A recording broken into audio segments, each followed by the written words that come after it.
A ship in port is safe, but that's not what ships are built for. Rear Admiral Grace Hopper. The world is moving very fast, with a lot of noise that is creating extreme anxiety for everyone. It may seem like a long time ago, given the level of noise and spectrum of noise on a daily basis, but in my January 29th note, I placed a chart.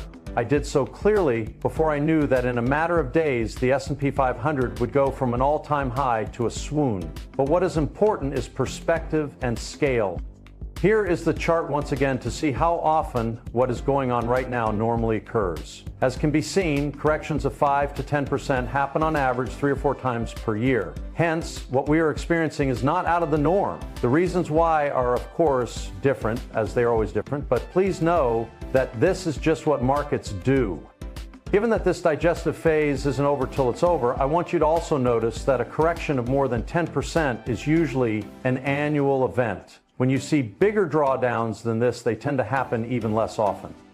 To be objective on the analysis of the pullback, the next logical action that should be taken is to see if there's an asset class performance difference that should be observed, and to measure the extent of the decline from the perspective of bulls to bears. To address asset classes, there has been a brief passing of the baton between U.S. equities and the developed international markets.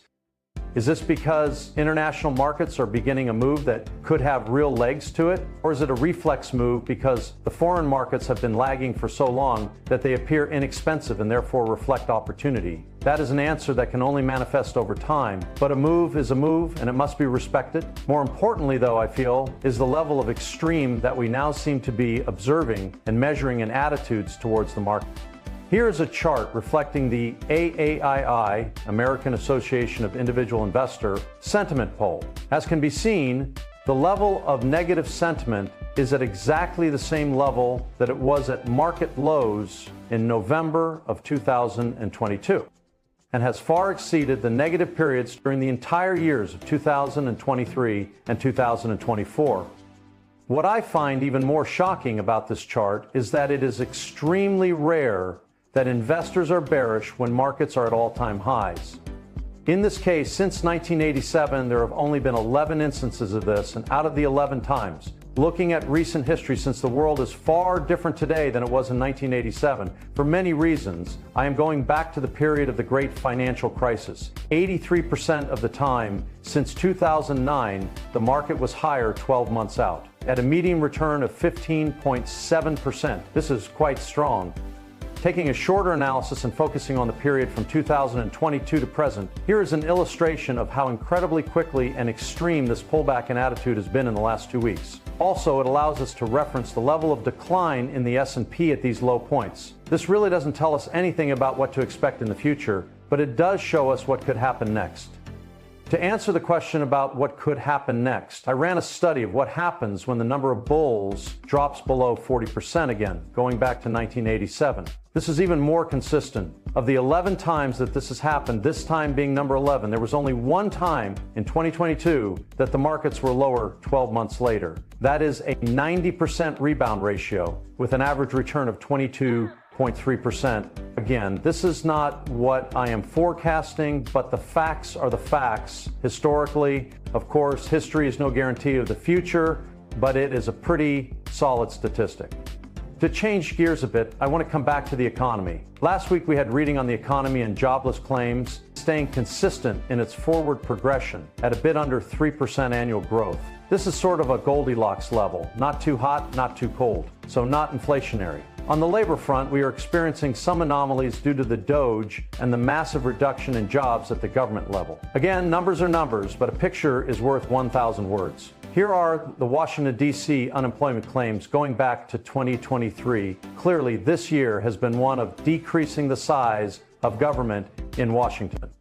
The media preys on heartstrings with charts like this one. But if we are to sit back for a moment and look at what really drives the economy, it isn't the level of unemployment, nor the need to focus geographically on where unemployment is rising the most, but more importantly to pay attention to consumption, as we are a consumption economy, and consumption represents over 70% of our domestic GDP. Along with Doge, Major corporations are changing their policies on work from home and other issues. In the February 17th issue of Barron's, there was an interview with Jamie Dimon, the CEO of the U.S.'s largest financial institution. Dimon pulled no punches. He had a few things to get off his chest. He's fed up with remote work. He's had it with bloated bureaucracy. And by the way, don't look at your cell phone while he's talking. This is what he said.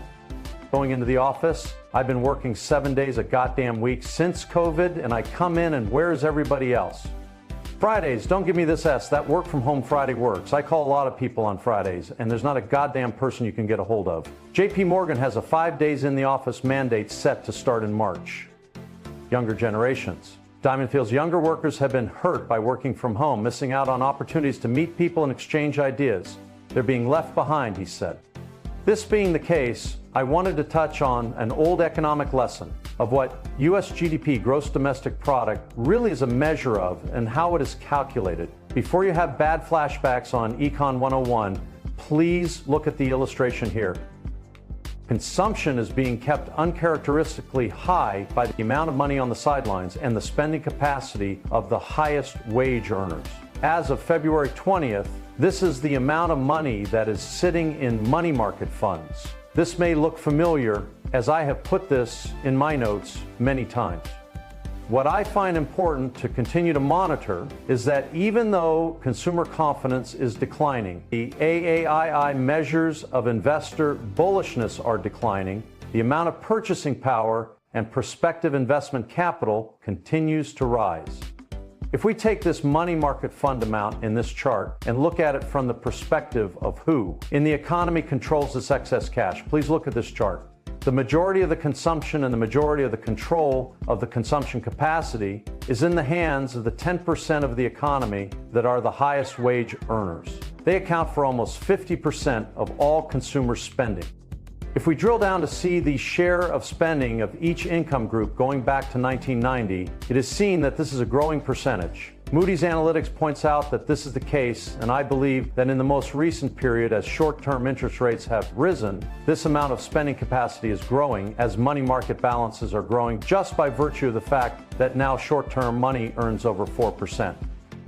In closing, we are currently in a catch-22 situation. On the one hand, the new administration is trying to decrease excess and unnecessary government spending, yet doing so could create a slowdown in the economy. Nobody wants our economy to slide into a slowdown or a recession. At the same time, the most desirable situation would be lower interest rates. At a time when money market balances are huge and a continued rise provides fuel to fuel the fire of inflation and continued growth in our domestic debt. The wild card is the growth of the economy. If the economy grows and consumption grows, and as such tax receipts rise and the debt is paid down while the government is shrinking, we could be in an improving situation.